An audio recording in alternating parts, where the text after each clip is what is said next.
depuis un certain temps. Quel est l'effet de ça? Non, moi je ne pense pas qu'il soit effacé et je suis sûr qu'il est en train de chercher à voir. Parce que si on s'en tient en principe avancé ici par Ludor, c'est que Kamitatou arrive comme la 4e ou la 5e force. C'est un peu difficile en ce moment-là de formuler beaucoup de prétentions.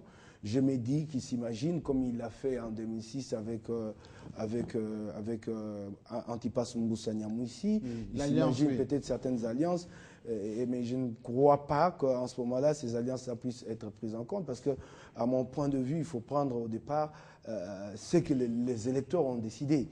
Les électeurs ont décidé, je crois que cela doit rester les fondements démocratiques. Je m'imagine qu'il est en train d'essayer de rapprocher des indépendants ou les monodéputés, députés seuls au nom d'un parti politique. Comme Kinké. Bon, monodéputé, donc il est en train de le rapprocher pour essayer de voir comment il va jouer. C'est un garçon très ambitieux, ça c'est clair. Oui, il est très ambitieux et il en a d'ailleurs le droit parce qu'il n'en manque pas les compétences. Donc je ne sais pas qu'est-ce qu'il fait. Alors, avant qu'on puisse terminer sur cette affaire d'Adolphe Muzito, est-ce qu'on peut en dire un petit mot sur son bilan, très rapidement? On a dit qu'il a été républicain, loyal, plutôt discipliné, il n'a pas été en conflit avec les chefs de l'État.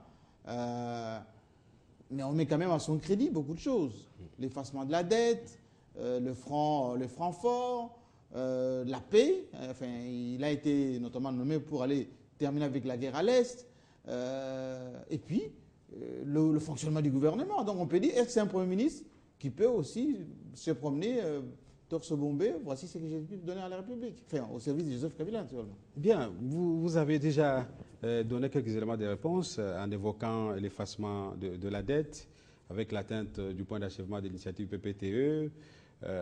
En fait, la situation assez stable du franc congolais, c'est déjà certains éléments à l'actif de l'actuel Premier ministre qui a eu, je crois, par 2 fois la possibilité de diriger le gouvernement, bien entendu au regard des alliances qui ont lié le Palou au chef de l'État et à sa famille politique en 2006.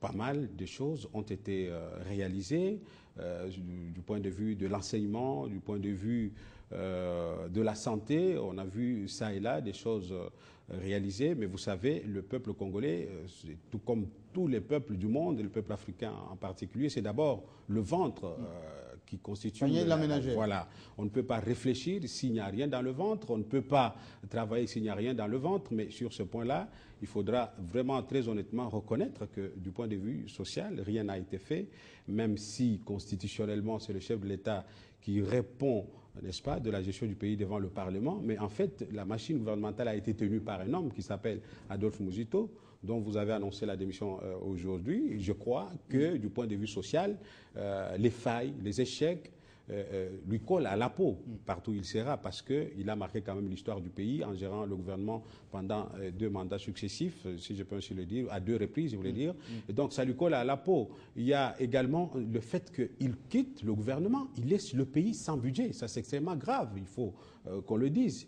Aujourd'hui, le pays n'a pas de budget pour 2012, c'est quand même énorme, et il faut tout de suite que l'opinion sache que le prochain Premier ministre ne viendra pas faire des miracles pour donner à manger et à boire aux Congolais 3 fois par jour en un rien de temps, d'autant plus qu'il faudra d'abord s'atteler à la question du vote du budget. C'est pas une question des institutions, le Parlement et oui, tout ça qui c'est le gouvernement qui devait transmettre le projet de loi budgétaire à l'Assemblée nationale pour examen. Mais vous avez constaté que jusqu'à la fin de la législature, ça n'a pas été fait. Et donc le pays est en quelque sorte à la croisée des chemins. Donc là, ce sont au-delà de tous les points positifs qu'il a pu réaliser comme Premier ministre, donc la paix, le social et le budget, ce sont quand même des points négatifs qui restent, n'est-ce pas, au passif du Premier ministre sortant. Bon, j'allais dire ceci, hein, c'est ce qui est dramatique en démocratie. En matière de bilan, c'est toujours une discussion. Obama est arrivé, il a réalisé énormément de choses, il a même réussi l'une des plus grandes réformes jamais entreprises depuis plusieurs années aux États-Unis, la réforme sur le système de santé. Mais ce n'est pas pour autant que les républicains ne les critiquent pas. Sarkozy fait l'objet d'autant de critiques face à l'opposition. Le problème en politique, c'est que c'est d'abord une rivalité et moi je veux prendre la place de l'autre et qu'il faut toujours trouver les failles plutôt que de chercher à voir où est-ce que les choses positives ont été réalisées.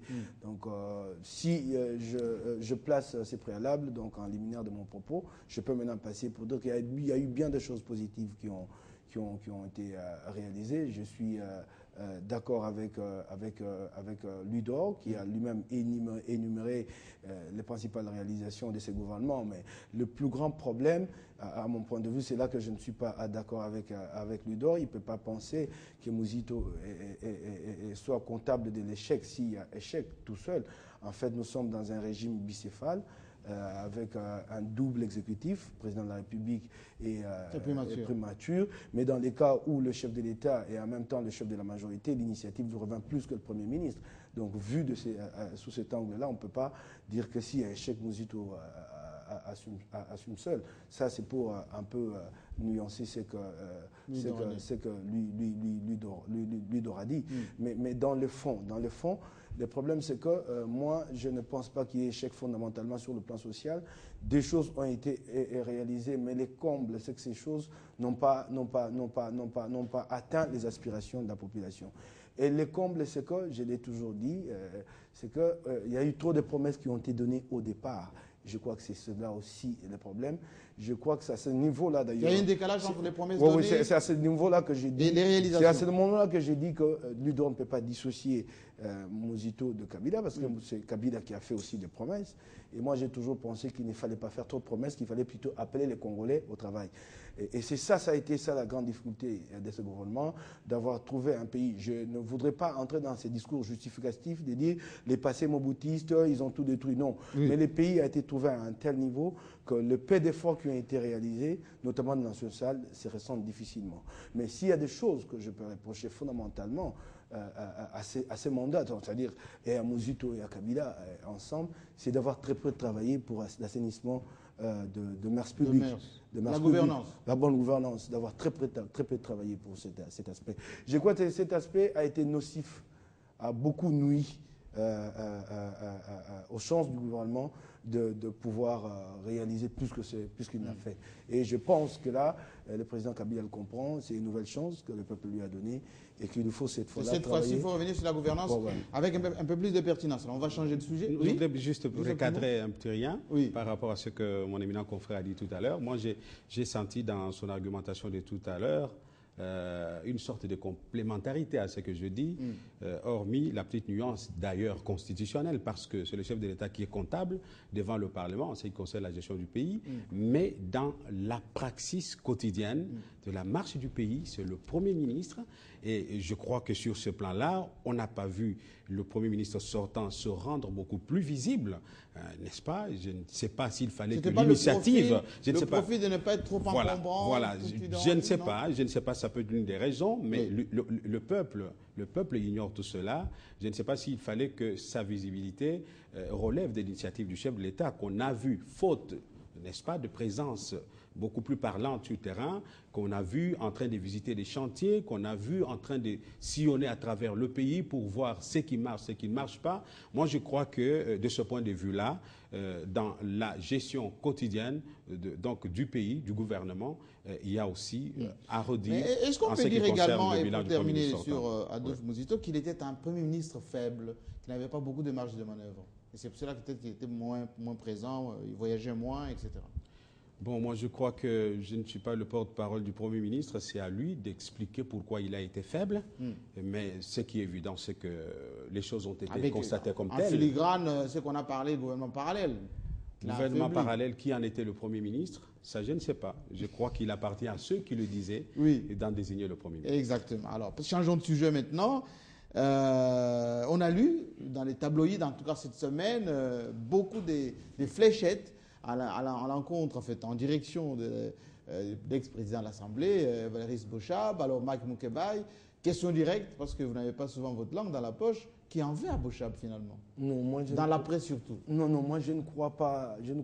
J'étais sidéré hier dans mon modeste salon. J'ai vu des hommes politiques s'acharner sur des confrères. Et je sais que les relations entre le politique et la presse ont été toujours se conduisent toujours en dents des scies, vous entendez aujourd'hui, ça c'est partout. Je vous aime, moi non plus. Moi non plus, ça c'est partout au monde. Mais ce n'est pas parce qu'un journal est tombé sur une information, qu'il a diffusé cette information, que tout de suite on commence à charger le journal, que des gens se sont fait payer, comme si c'était facile. Est-ce qu'il y a une cabale organisée? Non, mais je suis en train d'avancer. Oui. Je ne vois pas d'où elle vient, cette cabale. Je ne vois pas. Parce que d'abord, le journal qui a publié et ces informations, c'est un journal que je connais, c'est Africa News. Oui. Je connais le confrère qui anime ce journal, je ne pense pas qu'il se soit fait manipuler. Mais est-ce que le problème, la question fondamentale, c'est que est-ce que l'info est vraie ou fausse? C'est cela tous les débats. Parce qu'au moment où moi, j'apprécie dans ma rédaction l'opportunité de publier une information, personne n'est là. Mais quand elle sort, elle provoque la polémique, la controverse. Tout de suite, les gens peuvent me lier à leurs adversaires. Et les raccourcis est vite fait ici au Congo. C'est cela ce qui est dramatique. C'est qu'on ne peut pas imaginer qu'un intellectuel ne soit pas d'accord avec quelqu'un ou avec des idées d'un groupe donné. En disant, moi, sauf quand il est manipulé. Ouais, moi, je travaille pour que ces idées ici n'avancent pas, je les trouve dangereuses. Il faut qu'on commence d'abord par accepter cela et que ça se passe normalement. C'est des fois quand les étudiants chez nous manifestent, tous sont dit qu'ils ont été manipulés, comme s'il y a 20 ans, 21 ans, ils ne sont pas assez intelligents pour se dire, nous devons nous lever pour dire non face à une telle attitude. Tout le problème, c'est de faire les débats dans les limites démocratiques et de respecter. Il y a des informations qui ont été diffusées par un journal, et M. Évariste Bochab a les loisirs d'envoyer les démentis à ces journaux. S'il trouve que ça ne suffit pas pour réparer son honneur, il a la voie judiciaire pour obtenir réparation. Mais de passer à des spéculations, j'ai même suivi un ancien député hier qui s'est acharné notamment sur Mozito et sur Patrick Mouyaya en faisant très vite les liens. Je suis très désolé parce que déjà ces députés-là a été à plus d'une fois pris à partie pour des questions de mœurs pas très conformes à ce que la société attend d'un homme à ces niveaux-là. Ces députés-là s'est acharné. On a tout de suite fait l'association Africa News, donc c'est un journal réputé proche de Mozito, Patrick Mouyaya, qui est au bureau de l'Assemblée. Je me dis ces associations ont été faites sur base des éléments d'information. Est-ce que l'association est fondée? Est-ce que ça tient la... Non, c'est ce que j'ai dit. C'est une coïncidence. C'est ce que j'ai dit. C'est vraiment de la spéculation où les gens ont fait cette association sur base des informations. J'ai essayé de gratter là-dessus, aucune information. Donc, y a pas on a fait ces associations en tenant compte des relations entre les individus. Et je ne pense pas qu'autant aujourd'hui, Africa News peut être réputé proche de Mozito, parce que les relations qu'il y avait il y a 2 ans, il y a 3 ans entre les gens évoluent. Je ne suis pas venu ici pour parler des relations entre les gens. Donc c'est comme mon ami Alain Koyi qui s'est retrouvé au CESAC. Tout de suite, les gens ont dit c'est Mozito. Parce que les gens font facilement des associations ici. Pardon qu'il a pistonné là-bas. Pourtant, Alain a été délégué par la presse écrite. Il y a eu des élections au niveau de la presse écrite. Mais les gens qui rencontrent ont dit c'est Mozito qui l'a placé là-bas. Pourtant, il y a un autre délégué du gouvernement qui est là-bas. Il y a un délégué du gouvernement qui doit être, je crois, à Toufouka, si je ne m'abuse. Alain est une émanation de la presse écrite. Alors, on va faire évoluer le débat. Alors, Ludo Valekelaï, vous êtes un peu, on va dire, pas dans l'antichambre, mais quand même dans les confidences. Est-ce qu'il est touché, Évariste Bochab, par toutes ces fléchettes? Oui, une petite mise au point avant que je ne réponde à la question. Oui. J'interviens sur cet aspect comme pour l'ensemble des questions que nous Tout avons à fait. abordées dans cette émission. Éditeur en du tant journal, je le qu'éditeur rappelle. du journal Le Pouvoir du Peuple. Le non Pouvoir du pas, Peuple. Je vous en prie. avec une autre casquette. Je vous en prie. Donc ce que je dis m'engage personnellement. Oui. Alors, pour revenir sur la question de tout à l'heure, je voudrais d'abord commencer par faire remarquer à mon éminent confrère Mike Moukebaye, que je respecte beaucoup, un aîné dans la profession. Pertinent, Mike Moukebaye. Oui, que je n'ai pas bien digéré qu'il parle d'un député qui s'est exprimé librement sur une question en fonction des éléments fiables ou non à sa disposition pour émettre un jugement des valeurs sur une certaine pratique politique observée depuis un certain temps. Qu'il fasse une allusion à l'aspect éthique, des mœurs. Je crois que dans ces domaines, la personne est vaccinée. Alors, de toute évidence, mon confrère a dit qu'il n'y a pas cabale parce qu'il ne voit pas d'où elle viendrait. Je voudrais vous dire, et cela m'engage, qu'il y a bel et bien cabale contre Évariste Bochab.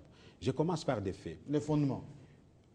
On est parti du fait qu'on a constaté qu'il y a eu détournement des salaires des agents de l'administration de l'Assemblée nationale. Évariste Bochab était président d'une institution, président de l'Assemblée nationale, et à ce titre, il n'est pas l'agent payeur des travailleurs de l'Assemblée nationale, ils ne manipulent pas les chiffres en ce qui concerne la paie des agents. Il y a des services compétents de l'Assemblée nationale, il y a le questeur et ces différents services-là qui s'occupent de ces aspects-là. Mais ce n'est pas lui qui valide les fonds qui arrivent. Là, c'est les fonds, l'enveloppe salariale globale. Oui. Là, c'est lui. Mais le dispatching, ce n'est